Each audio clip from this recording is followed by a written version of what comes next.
በኢትዮጵያ የአሜሪካ አምባሳደር ኤርቪን ማሲንጋ ከወትሮ በተለየ ሁኔታ የቻርተር አውሮፕላን ተከራይተው ትልቅ የልዑካን ቡድን አስከትለው ወደ መቀለ ያቀኑት የፕሪቶሪያውን ስምምነት ለማዳንና በፌዴራል መንግስቱና በህወሓት መካከል የነፈሰውን የጦርነት ደመና ለማርገብ ነበር። ነገር ግን መቀለ ሲደርሱ የገጠማቸው ነገር እጅግ አስደንጋጭ ነበር። ሊያነጋግሯቸው ቀጥሯቸው የነበሩት መሪ ጀነራል ታደሰ ወረደ በገዛ የደህንነት ጠባቂዎቻቸው የቤት ውስጥ እስር ተጥሎባቸዋል። አምባሳደሩ ጀነራሉን እንዳያገኙ ተከልክለዋል። ይህንን ተከትሎ የቀድሞ የጊዜያዊ አስተዳደሩ ፕሬዝዳንት አቶ ጌታቸው ረዳ አሁን በስልጣን ላይ ያለውን የህወሓት አመራር መላውን የትግራይ ህዝብ እንደ ታጋች ያዘ ጠባብ ቡድን ሲሉ እሳት የላሰ ትችትን ሰንዝረዋል። በሌላ በኩል ደግሞ ይኸው በመቀለ የተቀጣጠለው ውጥረት አዲስ አበባንም አንኳኩቷል። በመጪው ሐምሌ 11 ቀን በአዲስ አበባ ከተማ ታላቅ የተቃውሞ ሰልፍ ተጠርቷል። ይህ ሰልፍ መንግስታዊ ፈቃድን አግኝቷል። በትግራይ የሚካሄደውን የግዳጅ ውትድርናና የንጹሃንን እስር የሚያወግዘው ይህ ሰልፍ የትግራይ ተፈናቃዮች በከፍተኛ ቁጥር እንደሚሳተፉበትም ታውቋል። ዛሬ በዚህ ሰፊ ትንታኔያችን የትግራይ ፖለቲካ ወዴት እያመራ ነው፣ በጀነራል ታደሰ ወረደ ላይ የተጣለው እገዳና አሜሪካ ለህወሓት የሰጠችው የመጨረሻ ማስጠንቀቂያ ምን ይመስላል የሚሉትን አንገብጋቢ ጉዳዮች በዝርዝር እንመለከታለን። እስከ መረጃችን ፍጻሜ ድረስ አብራችሁን ቆዩ። ለቻናላችን አዲስ የሆናችሁ ሰብስክራይብ በማድረግ ቤተሰብ እንድትሆኑን በአክብሮት እንጠይቃለን። የተወደዳችሁ ተመልካቾቻችን የአሜሪካው አምባሳደር ኤርቪን ማሲንጋ ወደ መቀለ ያደረጉት ጉዞ ተራ ዲፕሎማሲያዊ ጉብኝት አልነበረም። ከዚህ ቀደም በተደጋጋሚ ጊዜያት ታቅዶ በተለያዩ ምክንያቶች ተሰርዞ የነበረ ጉዞ ነው። አምባሳደሩ ሐምሌ 8 ቀን 2018 ዓ.ም የቻርተር አውሮፕላን ተከራይተው ከፍተኛ ዲፕሎማቶችን አስከትለው መቀሌ የገቡት በሁለት ዋና ዋና ምክንያቶች ነበር። የመጀመሪያው የፕሪቶሪያውን ስምምነት መጠበቅ፣ በህወሓትና በፌዴራል መንግስቱ መካከል ያለውን ግንኙነት መሻከር ጫፍ በመድረሱ ስምምነቱ ሙሉ በሙሉ እንዳይፈርስ ለማዳን ነበር። ሁለተኛው ከቁልፍ ሰዎች ጋር መወያየት ነበር። የሰላም ስምምነቱን ለማስፈጸም ወሳኝ ሚና ካላቸውና የኃይል ሚዛኑን ከሚቆጣጠሩት የትግራይ አመራሮች ጋር በአካል ለመገናኘት። ሆኖም ግን አምባሳደሩ መቀለ እንደደረሱ ያሰቡት ነገር አልሆነም። አምባሳደር ማሲንጋ በዋናነት ሊያገኟቸው ቀጥሯቸው የነበሩት ሁለት ሰዎችን ነበር። እነሱም የህወሓቱ ሊቀመንበር ዶክተር ደብረጽዮን ገብረ ሚካኤልና የትግራይ ጊዜያዊ አስተዳደር ከፍተኛ ወታደራዊ መሪ የሆኑት ጀነራል ታደሰ ወረደ ነበሩ። ነገር ግን ዶክተር ደብረጽዮን ገብረ ሚካኤል በአሁኑ ወቅት መቀለ ውስጥ የሉም በሚል ሰበብም ከአምባሳደሩ ጋር ሳይገናኙ ቀርተዋል። የዓለም አቀፉን ዲፕሎማሲ ማህበረሰብ ያስገረመው ግን የሌተናል ጀነራል ታደሰ ወረደ ጉዳይ ነው። ጀነራል ታደሰ ወረደ ከዚህ ቀደም ከነበራቸው ከፍተኛ ወታደራዊና አስተዳደራዊ ስልጣን ከወረዱ በኋላ ከአደባባይ እይታ ጠፍተው ሰንብተዋል። አምባሳደር ማሲንጋ ጀነራሉን አግኝተው በክልሉ የጸጥታ ሁኔታ ላይ ለመወያየት ጥረት ቢያደርጉም በህወሓት የጸጥታ አመራሮች የደህንነት ስጋት አለ በሚል ምክንያት እንዳይገናኙ ተከልክለዋል። ለጉዳዩ ቅርበት ያላቸው እጅግ ታማኝ ምንጮች እንደገለጹት ነገሩ የደህንነት ስጋት ከመሆን ይልቅ የቤት ውስጥ እስር ነው። ጀነራል ታደሰ ወረደ ከመቀለ ከተማ ወጥተው እንዳይንቀሳቀሱ በህወሓት የጸጥታ መዋቅር በተመደቡ ጠባቂዎች ጥብቅ ክትትል የተደረገባቸው ሲሆን ሙሉ በሙሉ ቤታቸው ውስጥ ተዘግቶባቸው እንዲቀመጡም መደረጋቸው ተገልጿል። የድርጊት በትግራይ የፖለቲካ ኃይሎች መካከል ያለውን መተማመን ሙሉ በሙሉ ያጠፋና ወታደራዊ ክፍፍሉን ወደ ለየለት ግጭት ሊወስደው የሚችል አደገኛ ክስተት ሆኖም ተመዝግቧል።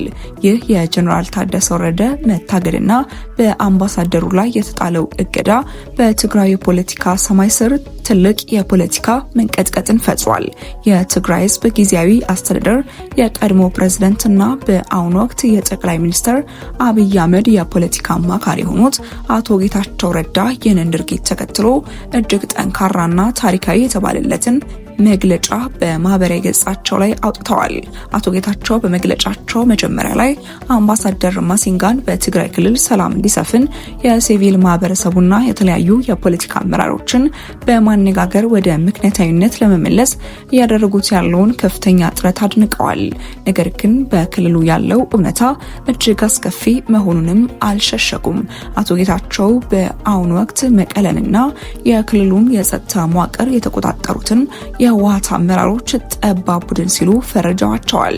የቡድን የትግራይን ህዝብ እንደ ታጋች በመያዝ ከፌዴራል መንግስቱና ከዓለም አቀፉ ማህበረሰብ የፖለቲካና የኢኮኖሚ ጥቅሞችን ለመጭመቅ አስቦ የማይረባና ጫፍ የረገጠ የፖለቲካ ቁማር ውስጥ መግባቱን አጋልጠዋል።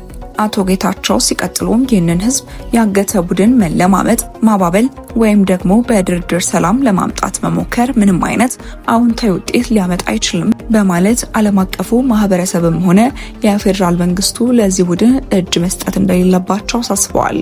አምባሳደር ማሲንጋ ከጀነራል ታደሰ ጋር እንዳይገናኙ የተከለከሉበትን ሁኔታ አስመልክቶ አቶ ጌታቸው ረዳ ሲያብራሩ ድርጊቱ እጅግ አሳዛኝ ቢሆንም ምንም እንዳልገረማቸው ገልጸዋል። ምክንያቱም የቡድን ማንኛውንም አይነት ዲፕሎማሲያዊ በጎ ፈቃድ ወደ ታጋጆች ድርድር የመቀየር ልምድ ስላለው ነው ብለዋል። ይህ የአቶ ጌታቸው ረዳ መግለጫ በትግራይ ክልል ውስጥ ባሉ የፖለቲካ ሊቃን መካከል ያለው መከፋፈል፣ የስልጣን ሽኩቻና እርስ በርስ የመጠላለፍ ፖለቲካ ምን ያህል የከፋ ደረጃ ላይ እንደደረሰ የሚያሳይ የቅርብ ጊዜ ማሳያ ነው። የተከበራችሁ ተመልካቾቻችን ምንም እንኳን አምባሳደር ኤርቬን ማሲንጋ ያሰቧቸውን ዋና ዋና መሪዎች ማግኘት ባይችሉም ከመቀለው ጉዟቸው ባዶ እጃቸውን አልተመለሱም። አምባሳደሩ መቀለ ሲደርሱ የተቀበሏቸው የህወሓት ተወካዮች ሁለት ብቻ ነበሩ። የመጀመሪያው አቶ አማኑኤል አሰፋ የህወሓት ምክትል ሊቀመንበር፣ ሁለተኛው አምባሳደር አዲስ ዓለም ባሌማ ከፍተኛ የህወሓት አመራር።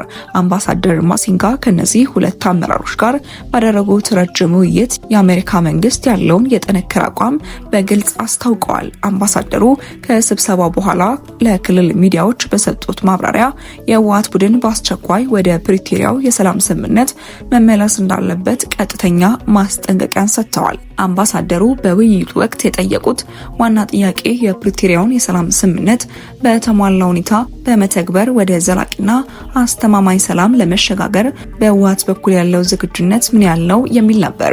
ይህ ጥያቄ ህወሓት በክልሉ እያደረገ ያለው ወታደራዊ ዝግጅትና የፖለቲካ እምቢተኝነት ዋሽንግተንን እጅግ እንዳሳሰባት ያሳያል። በህወሓት በኩል ውይይቱን የመሩት አቶ አማኑኤል አሰፋ በበኩላቸው ለቀረበው ማስጠንቀቂያና ጥያቄ ቡድናቸው ያለውን መከላከያ አቅርበዋል። አቶ አማኑኤል በእኛ በኩል ዛሬም ሆነ ነገ ችግሮችን በሰላማዊ ውይይት ለመፍታት ዝግጁ ነን፣ ለዚህም በተደጋጋሚ ጥሪ ስናደርግና ስንሰራ ቆይተናል በማለት የሰላም ፈላጊነት ካባቸውን ለመልበስ ሞክረዋል። ሆኖም ግን በተግባር ያለው የግዳጅ ውትድርናና የጦርነት ዝግጅት ይህንን ንግግራቸውን ውድቅ እንደሚያደርገው የፖለቲካ ተንታኞችም ይናገራሉ።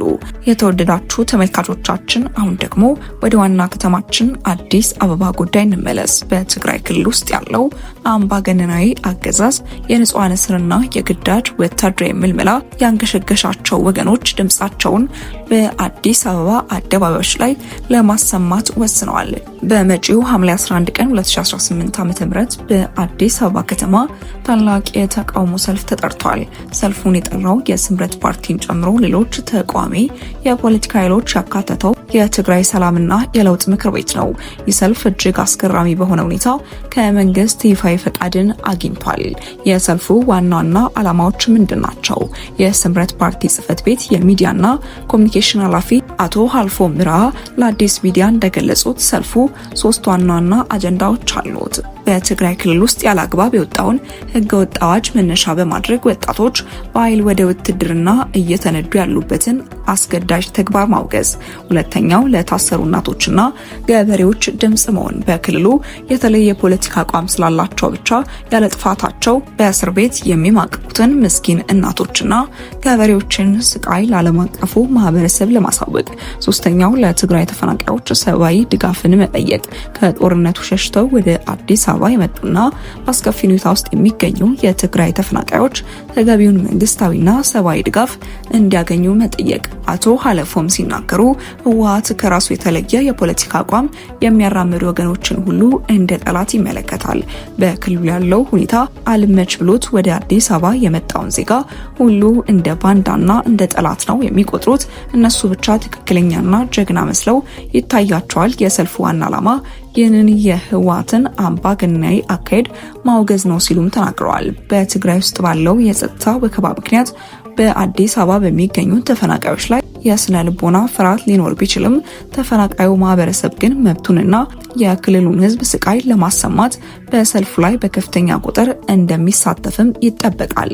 የተከበራችሁና የተወደዳችሁ ተመልካቾቻችን የዛሬው የፖለቲካ ትንታኔያችን በግልጽ እንደሚያሳየው በትግራይ ፖለቲካ ውስጥ ያለው ፍጥጫ አሁን መቆጣጠር ወደማይቻልበት ደረጃ ላይ ደርሷል።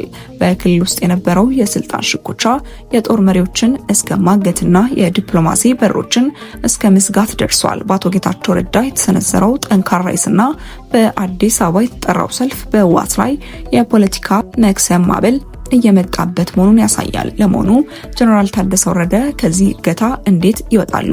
የፕሪቶሪያው ስምምነት ሙሉ በሙሉ ይፈርስ ሲሆን በሐምሌ 11 በአዲስ አበባ የሚደረገው ሰልፍ በክልሉ ፖለቲካ ላይ ምን አይነት ለውጥ ያመጣል? እናንተስ በዚህ ጉዳይ ላይ ምን ትላላችሁ? አስተያየቶቻችሁን ከታች ባለው የኮሜንት መስጫ ላይ አስፍሩልን። ቪዲዮውን ከወደዳችሁ ላይክ ማድረግ እንዳይረሳ። ለቻናላችን አዲስ ከሆናችሁ ሰብስክራይብ በማድረግ የደውል ምልክቷን በመጫን በየቀኑ የምናቀርባቸውን ወቅታዊ ትንታኔዎች ለቅድሚያ እንድታገኙ የጋበዝን ተሰናበትን። መልካም ቆይታ።